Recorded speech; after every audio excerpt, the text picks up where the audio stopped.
Hey guys, you're watching BTech. I'm Basil, and yesterday we did something that we've not done before. I did, and that was a Q&A session ahead of a full review.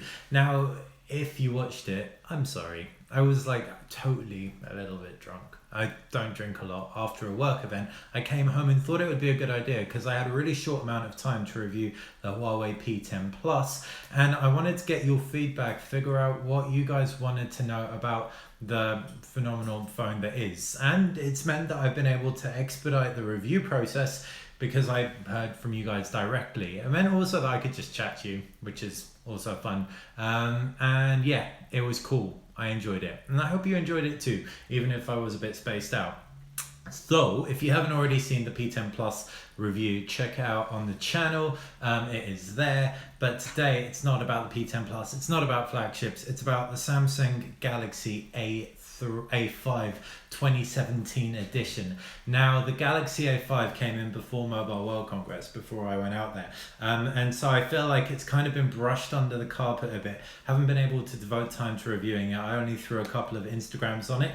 But this isn't just some other mid-ranger. This is actually pretty much a flagship squished into a mid-range phone's body. Even though the specs aren't all flagship, there are some really incredible elements on here. And I'm going to talk about them. But first, I'm going to stay on top of all of your comments. So this is going to be a dialogue thing. If you guys just want to hold out for the full review and don't want any of this spiel, then just leave the video now. But before you do, if you have any questions about it, fire them into the live chat window or the comments section below, and then when I come to make the full review, I will do my best to get them all neatly packaged up. But this is not going to be neat. So Andrew, hello Amir, hello Mark. Beer solved everything. I wasn't actually drinking beer yesterday, Mark. I was Mr. Mixer. I was drinking vodka and it went straight to my brain. And brilliant. Thanks, Satam. Okay, cool. So there aren't any questions thus far about the Samsung Galaxy A5.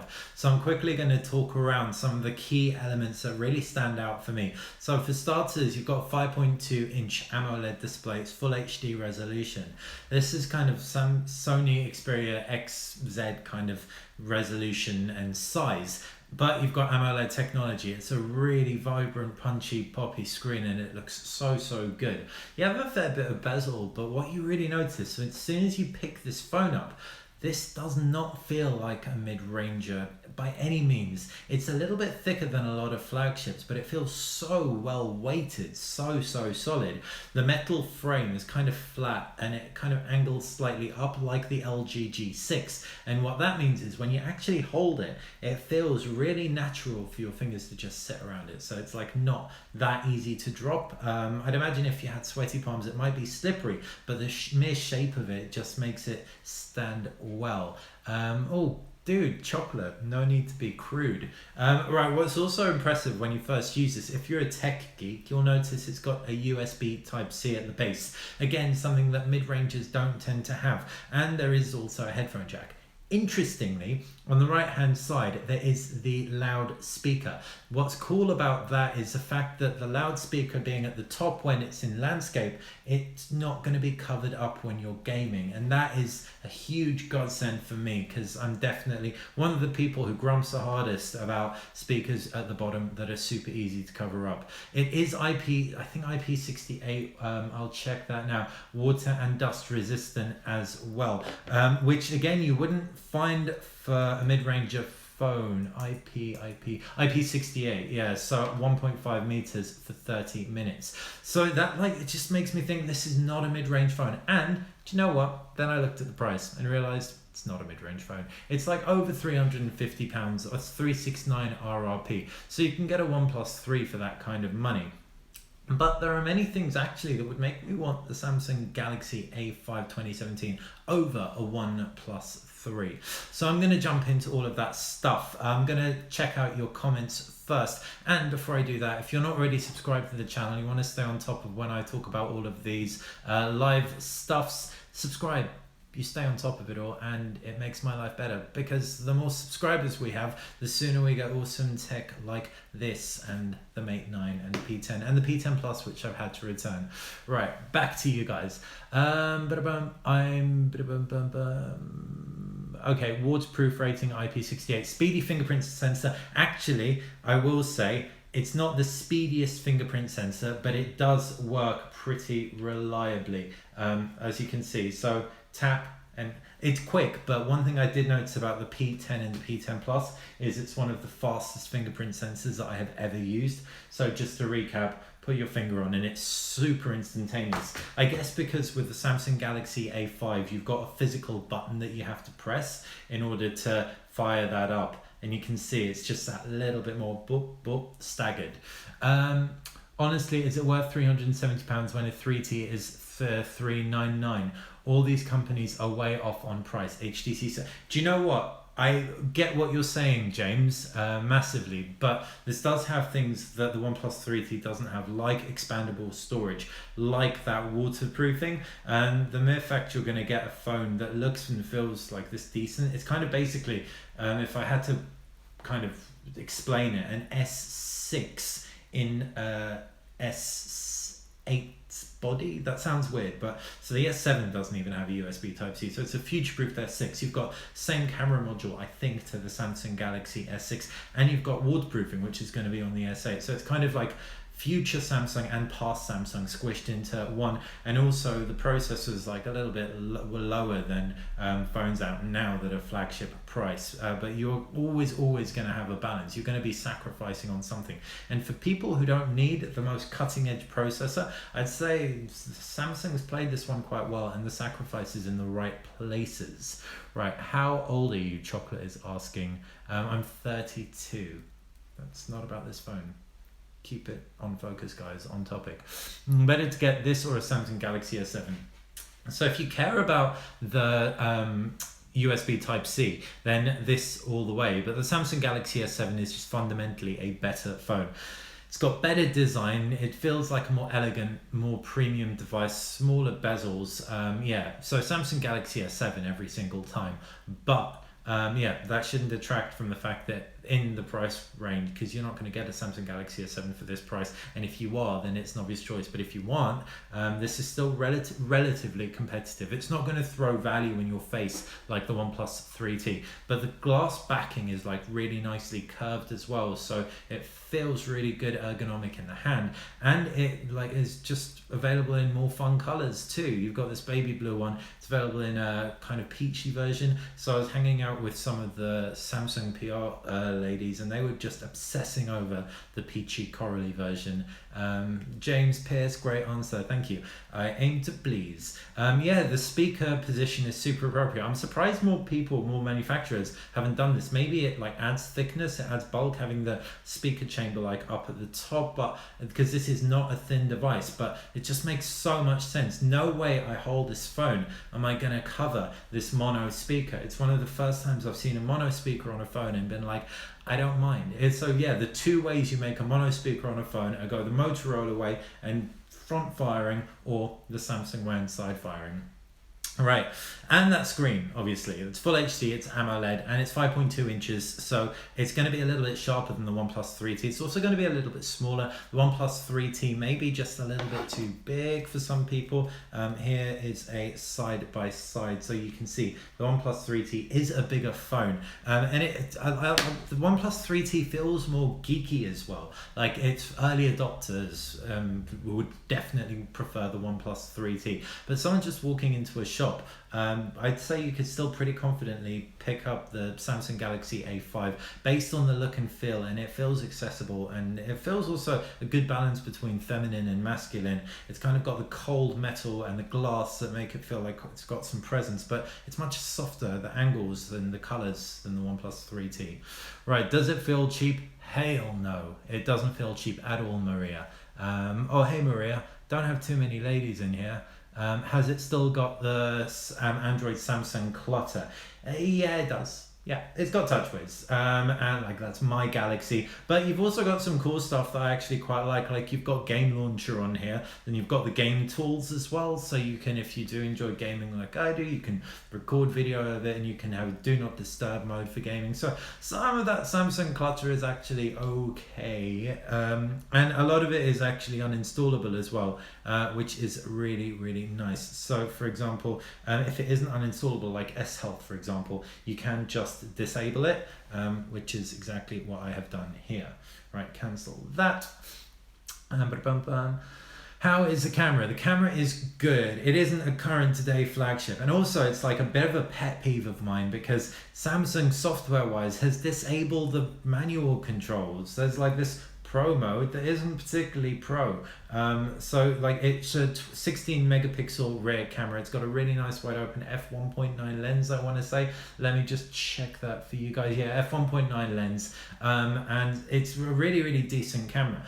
But if you look, I'm gonna swipe into pro mode. I don't know if you can make out what's going on screen. You can control the exposure compensation, you can control the ISO, you can control the white balance. But unlike with pro mode on real flagships, you can't actually control the shutter speed, can't control focus, etc. So I'm kind of bummed that Samsung's curtailed that, because you've got a flagship sensor and lens combination, even if it is a couple of generations old, but you just have a mid-range software experience. So that's a shame, and that's where like you would definitely want to opt for something like the OnePlus 3T. One thing I haven't done is download the manual camera compatibility app, manual camera.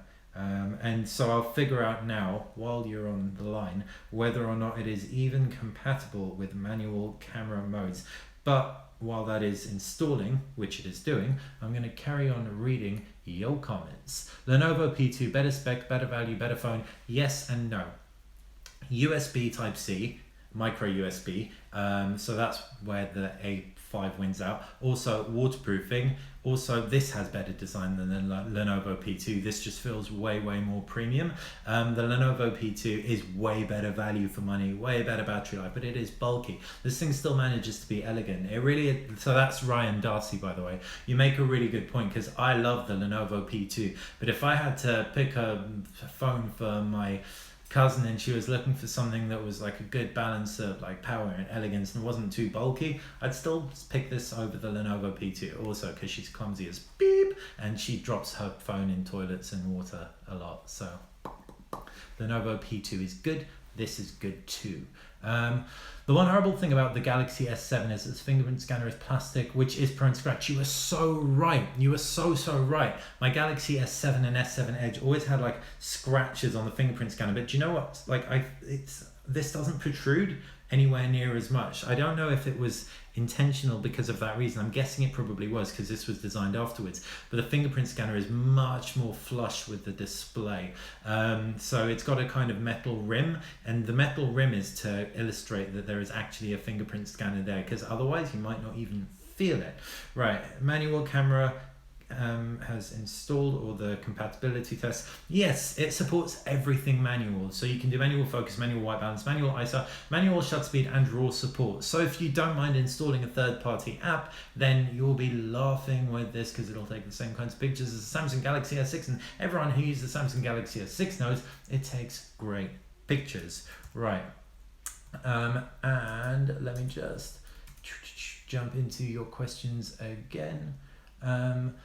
In landscape mode, speaker is okay. Yeah, speaker's okay. I definitely had no issues hearing it. Do you enjoy using the P10 or the A5 more? I enjoy using the P10 more, but that's because I'm a power user. And I also prefer Emotion UI to TouchWiz. But yeah, the P10 is a much more expensive phone too. Is the display on the A5 better than on the Axon 7? Yes, it is. The Axon 7 is really nice and saturated and punchy, but what Samsung does with that AMOLED, which their TE hasn't quite mastered yet, is curtail that high contrast, high saturation. So it just looks a little bit more natural. I'd say this is one of the best displays on a mid-ranger that I've seen. Lenovo P2 isn't anywhere near as polished. Yep. FVGH Hui. That's exactly what I was thinking. S7 S7 Edge was the best phone of 2016. I'd say S7 Edge was, with that 3600 milliamp battery. It was absolutely smashing it. I love that phone. The fingerprint scanner is speed. As just mentioned earlier, the fingerprint scanner doesn't work quite as quickly as flagships, but it still works reliably, even if it's a bit more slow. If this was under £300, maybe. The A5 is so overpriced, no kind of image stabilization. A slower USB Type-C seemed uninspiring. Agree? So that's Gino Guillermo. There are compromises, because this is technically not a flagship device. One of those compromises being no optical image stabilization with photos. I didn't get too many blurry shots. The f1.9 lens does a good job, but in low light it will crumble by comparison to phones with image stabilization. Also, this is definitely going to be under £300 in the next few weeks. Samsung phones tend to hit, and Sony phones in all of them, hit the market at a super high price, especially if you're getting them through a third-party retailer, car phone warehouse, etc. The price does tend to drop quite quickly. So yeah, if you can bag this thing for £300 or less, then I think you will be laughing. Whereas OnePlus phones tend to keep their price a little bit longer because they start in there so low. And Apple phones just tend to keep their price right at the top because people pay stupid money for Apple phones, myself included. Right. Any other questions? No. Okay, so I'm going to talk more about this. So what I've found is, in terms of the user interface, it's great that there's Android 7 on here, and it's a new revised user interface that Samsung has. 2-tier pull-down tray. It feels a little bit more stock. You can customize it really heavily with theming and stuff like that. I don't like TouchWiz as much as Emotion UI. I don't like TouchWiz as much as most launchers. In fact, it's so random, because I used to like back in the day like TouchWiz, and I liked HTC Sense. Now I find Sense and TouchWiz just a little bit like cumbersome. Stock Android is obviously really good. I just gotten used to Emotion UI, having used it on so many phones. This is Huawei's tactic. What they do, they like throw Honor phones with Emotion UI and Huawei phones and release them all the time. It's kind of like Samsung's approach 10 years ago, that as a reviewer I'm using Emotion UI pretty much all the freaking time. But there are some neat things about Emotion UI that I just have come to really like. As far as TouchWiz goes, it doesn't have any unique points that really make me love it. It does feel just that little bit more bloatware-ish, and not, especially on this device, because it does have a slightly curtailed experience. Yeah, I'm just going to make sure the feed is good. Yeah, it is. So yeah, the interface though does run really smoothly. I didn't notice any stutter or slowdown. Also, it being Android 7, you've got split screen multitasking, or you should do. Let me just open that up. Open up Google Play, open up Gallery. So it's 2 capacitive buttons either side of the fingerprint scanner. Yeah, split screen multitasking right here. So that's pretty doable on a 5.2 inch display. So everything looks good. What you also get is a jump into the apps tray, a really customizable apps tray, and edit and yeah, like I said, you can uninstall, disable system applications at will. The cameras, I'm going to jump into like loads of detail in the review with sample pictures. But yeah, like I was saying, I didn't find that I had any issues with there not being image stabilization on there. In terms of power, you're looking at a Geekbench score of, I think, hang on, off the top of my head, I think it was like 3000 multi-core, although I may be wrong. Geekbench. Benchmarks, history. Yeah, 3880 multi-core on Geekbench. In English, that means you're going to get decent gaming performance. I'd be really interested to know. Tell me what games you guys want me to review, because I'm a really boring gamer. I like play RPGs, so it takes me forever to play a game. If I'm testing out a more intensive graphical game, it'll be just in order to like check it out for review. But yeah, it'd be really good to get kind of a list of games from you guys. The chat room's gone really quiet, so that's why I'm kind of a little bit, am I here? Am I there? But I'm gonna throw some words in there. Let me know what games you want me to test out on the A5 and future review phones. Because I do like playing other games, but oh wow, all of the other messages have come through. Sorry guys, I missed all of your messages because they've literally just all come through now. Cool. This gives me something to talk about. A5 2017 or Honor 8. Honor 8. Battery time 3000 milliamps, really good. Are you disappointed that the fingerprint scanner on the S8 could be offset right of the camera? I like a rear mounted fingerprint scanner in the same way that I was surprised by the side mounted speaker and I'm impressed by it. I'm quite looking forward to trying rear mounted fingerprint scanner. As long as it's really like tactile and easy to navigate around, I'm going to be happy with that on the S8. But if it's kind of like, oh, is that the camera? Oh, is that the fingerprint scanner? And I just keep doing this, I'm not going to love that too much at all. Right, as far as gaming goes, so yeah, did you say Nougat is now available on the A5 2017? I swear it's running Nougat. About device, software info, and oh no, my bad, it isn't. Sorry, that's really stupid of me. So that's very helpful because I'm not going to be saying that in the full review now. It supports split screen multitasking, so that's why I was like, oh, it must be running Nougat. But no, that is obviously an element within TouchWiz. Good spot, Gino. Thank you. You are on fire today. So yeah, I played Final Fantasy, 3D Final Fantasy, Dragon Quest as well on here, and I didn't get any slowdown or any issues when it came to frames being dropped, except for Dragon Quest a little bit. If I was to open up Antutu for any Antutu fans, the benchmark was 60,000, so definitely not a flagship by like any means. It benchmarks below the old Note 3 and like loads of stuff like that. But in the same breath, it didn't really matter too much because of the 32 gig of storage on here and types of games I play. I didn't find I was lagging, but if you do want power behind your phone, then yeah, play Asphalt 8. Thanks, Cheyenne. Really appreciate that. Why not buy the S7 instead? Buy the S7. If you can find it for cheaper, S7 every time, save for the fact that you don't have that USB Type-C. And no, Zidane, it doesn't have wireless charging, unfortunately, which is annoying because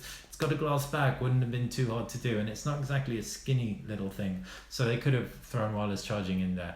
Moving from the 6S to something with a headphone jack. Recommendations: iPhone 6S, something with a headphone jack. The P10's a good shout because you're looking at a similar kind of size, because if you're looking at other flagships, they will probably be quite a bit bigger.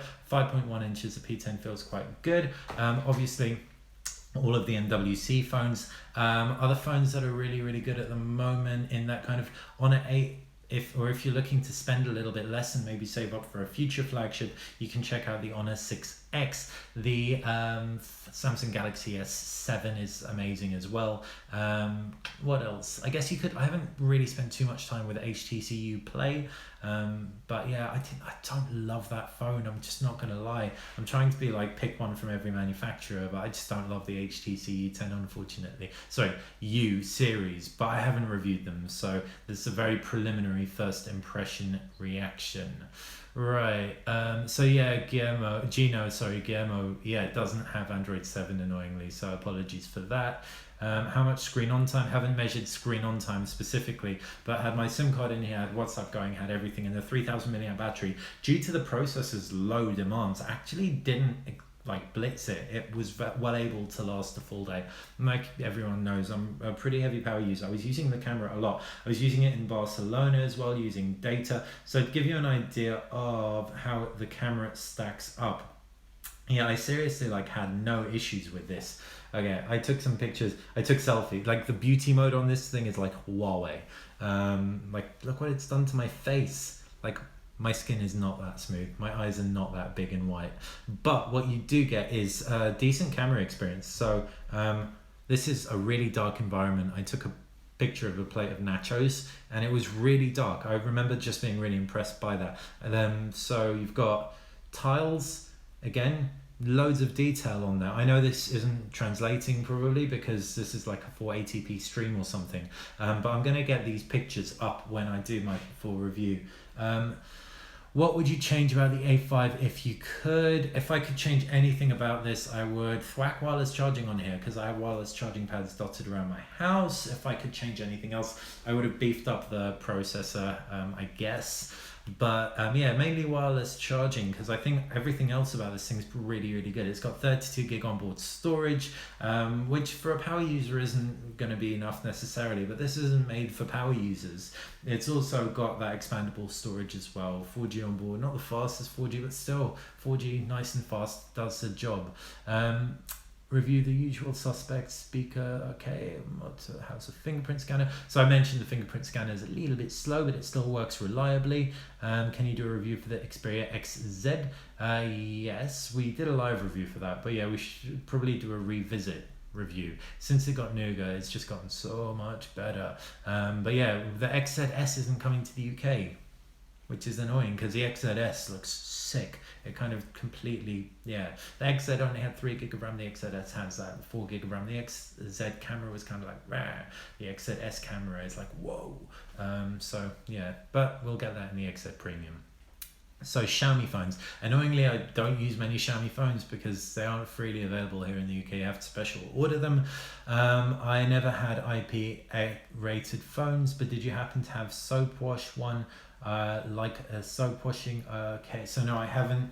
Oh wow, I haven't washed this, and JTSONNF, I haven't dropped it on poop either.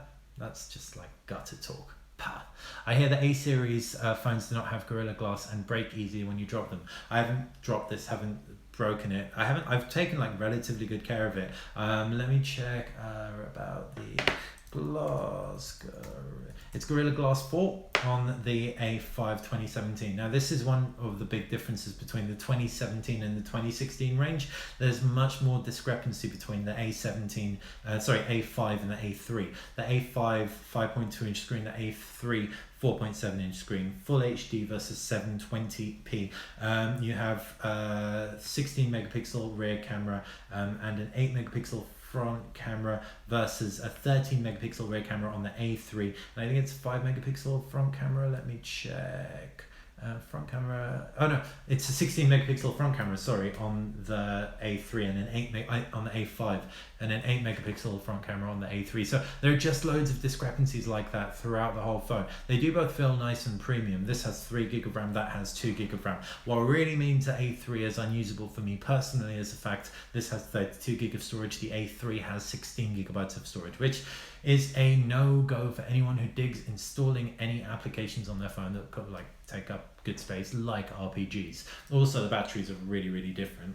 2350 milliamp battery versus a 3000 milliamp battery. So the A3 has a 2350 milliamp cell. I'm not sure about the processors. Let me check that for you guys. Camera, hardware, system chip. So it's different processors as well. Exynos 7 Octus 7870 versus 8880. So 7880, sorry. So everything about the A5 is just a lot better. The only commonality really is the fit and finish in terms of design. Right, back to your questions. Sony Xperia M5 good. M5's good. 16 gigabytes of memory though. MediaTek processor also isn't super battery efficient. Yeah, it is Gorilla Glass 4. How does it compare to the A3? I did just run a side-by-side spec of that with the A3. How is sound quality through the headphone jack? I listened mainly through Bluetooth headphones, to be honest, but I will do that before the full review. And if I don't mention it, that's probably because there isn't anything specific to note that's wrong with it. I listened to music quite a lot through it. Bluetooth, and obviously that's going to be fine. Does it have NFC? Yes, it does have NFC. Does it have Samsung Pay? That's going to depend on your region, but based on the fact it has NFC, suggests it will support that. Mustafa, thank you for answering my question, but can you give me an advice? Should I pick the XZ or wait for the XZS? If your region is getting the XZS, wait, because the camera on the XZS just looked a lot better. And I don't really rate the camera on the XZ that much. Why hasn't Xiaomi or OnePlus broken into the budget arena? I couldn't answer that, but I'm guessing, well, they kind of have ish with like Snapdragon 801 OnePlus X, but I don't know about Xiaomi. Xiaomi isn't selling phones in the UK generally, because I think tax reasons or something, import duties. So 11 hours on screen on time with the P2. I don't know the screen on time exactly on this just yet, but like I said, as a power user, it was able to last a full day. In camera quality and battery life, so yeah, I've already mentioned the camera is good, but it isn't enabling me to use all the manual modes that I want to use. It's a curtailed manual experience. Your shooting modes are generally really curtailed by comparison to flagship, so if you are big into imaging and playing with everything, then you may want to opt for a flagship phone or install a manual camera application on here. OnePlus 3T versus A5 2017. OnePlus 3T will wipe the floor with it every time, except for in regards to waterproofing. The OnePlus 3T is truly awesome because it has that bigger battery and that extra memory. Are you testing water resistance? Only insofar as I've dunked it in water and it still works. I'm not going to be doing any extreme tests. I've gone on a rant already before about how I think that I'm just kind of against breaking phones. If I can give a phone on afterwards, I would rather do that, because phones have non-renewable elements within them, like tin and tantalum and titanium and stuff, all the T's. Yeah, it's really good if you guys hold on to your phones for as long as possible. The planet thanks you. Have you tried Nougat on the Z5 Compact? How Z5 Compact hasn't updated to Nougat. Big up Ashley. Is the A5 slippery? So right at the beginning I did mention that the shape of it is actually really easy to hold, even though it might be a little bit slippery if you've got slightly wet hands, sweaty palms. It still manages, because of the like nice soft round edges and the flat sides, to be really, really secure in the hand. Is there EIS? Yes, I believe there's electrical image stabilization in the camera, just because everything doesn't look rubbish when you record video. So I'm gonna just record very, very quickly. I mean, my hands, it feels like my hand's shaking more than that. I'm gonna jump into the settings and see if there's an actual toggle for image stabilization.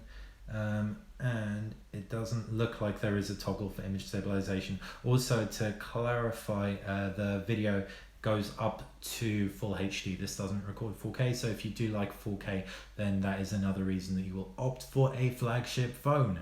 Hey Basil, between the smaller A3 and the older iPhone 6s, which is the better in terms of camera and overall battery life? I'd say the A3 will be the better in battery life, because the iPhone 6s battery sucked balls. Sorry, but it really did. The 6S range just had worse battery life in general. Camera will probably be better on the 6S, but I haven't tested them side by side. So yeah, it's going to be whichever you prefer. And there is not really a camera bump. As you can see, it's all really, really nice and flush.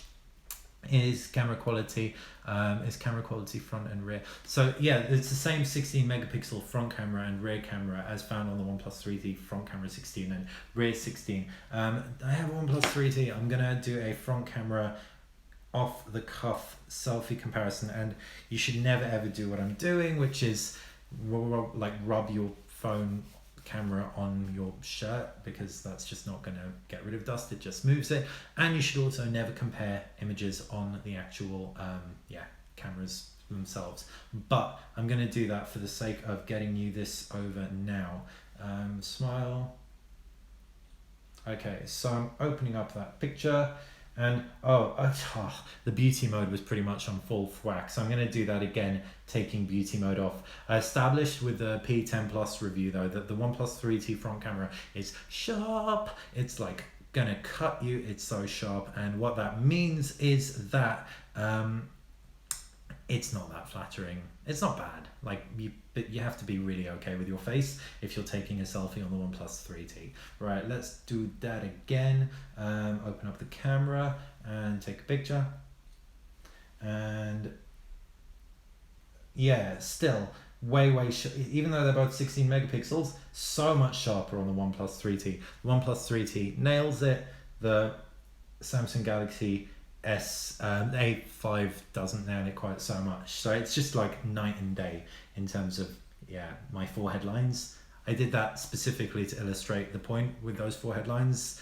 They aren't normally there unless I make them I'll stop talking. Joking. Right, back to you guys. How much was it? So you can pick it up for around £369 on the Samsung official site, but if you shop around, you could probably get it for around between 300 and 350. Hey, nice to see you. Hey, Techline HD. Awesome channel you've got there. Is there a smartphone you recommend for $500? I don't know what $500 is going to get you in the US, but that's like 450 pounds. So you definitely, the OnePlus 3T is easily one of my favorites. And if you can stump up for the 128GB version, you'll be even happier. Honor 8's really good, and then you'll have some money left over as well. And of course, I don't know how much in dollars it's retailing for, but the P10 is a really nice phone. P9 Plus, yeah, I'm guessing the P9 Plus price will have gone down now. It's got a huge battery, it's got a gorgeous screen, super thin, still totally relevant. Yeah, it's 9:49 p.m. here in the UK. Yes, it is. I should be heading off soon. I'm going to be recording the review of the A5 tomorrow, and I'm going to be saving this entire live chat. So thank you everyone for feeding me all the ingredients of my review. I'd like Samsung and other manufacturers to bring back IR blasters. Yeah, IR blasters are only really ending up in really premium phones like the P10 Plus that I reviewed yesterday. Right, I think we're almost done with the questions, guys. No image stabilization. Gonna test out for electrical image stabilization, EIS. Should we wait for the S8? I'd say everyone who's asked me, oh, shall I wait for the S8 or shall I buy the enter phone name here? Wait for the S8. We're like 20 days away. I got the invite through today. It's like not long, so just wait for the S8 and then make your mind up, because then you'll make an informed decision. Basil, the Samsung is sharp outside the front camera as I have one. Okay, yeah, in good light, hey Sean, in good light the A5 may be nice and sharp, but this is like mediocre light. And it's probably just a reflection of how incredibly sharp and good the front camera on the OnePlus 3T is. I've established that with many phones before. No, it doesn't have stereo speakers, just a mono speaker on the top right. Please review the A3 2017 as well, mate. I will do my best. It is just me doing reviews at the moment, aside from my real job, because this isn't my full-time job. So I will try and get there as hard as I can. Right, I think, oh, you're almost done. Oh, memory management. A3 2017, if you open up to maybe 7 to 8 apps, will they be refreshed? What is the max? So yeah, with the A5, the 3 gig of RAM is just going to perform better than the 2 gig on the A3. But yeah, will you be doing reviews of the Nokia phones soon? Fingers crossed when we get review units. And I think we're almost done. Oh, and thanks to the guy over there for calling me bitch tits. Anyway, should I swap my A5 2016 with the 2017 version? It's your shout. If you really value waterproofing and USB Type-C, then hells to the yes. Just sell your old one, put that money to a new one, or get something else. Hey Alex Phoenix, getting a full room now. What do you think of the HTC Ultra? I've only used it for like half an hour and it was nice enough, but like I said before, I'm not super convinced by the U series, mainly because I'm a battery fiend, and every phone that I've been like, oh, the milliamps sound low, but I'm sure they've done something with software, doesn't actually translate to a phone that lasts all day. Yeah, so it's got like not that many milliamps and a nice big screen and another screen as well. So I'm not super confident with the battery of the HTC U Ultra, but we'll get it in for review. Need to chase that one up. So yeah, I think we're done. Thanks guys. That's just made my review a whole lot easier to put together for tomorrow. But yeah, 9:53, I am signing off. Also, I'm really interested, like these videos will make unlisted eventually, once people have a look at them and maybe comment, so it helps me flesh out the review. Do you guys want these videos to stay alive on the channel? Because like in my head it was always this is just my opportunity to talk to you, but if you'd rather they just stayed alive, I want to be doing this kind of stuff for every handset I review, so that I actually answer your questions. Yeah, let me know if you think they should stay alive in the channel or disappear magically and just have the polished shiny videos, well, slightly polished shiny videos, full reviews there. Yeah, I'm done. Hopefully you enjoyed this. Thanks for watching, and yeah, any questions, jump back to this video and just comment away and I will do my best to answer. Night guys.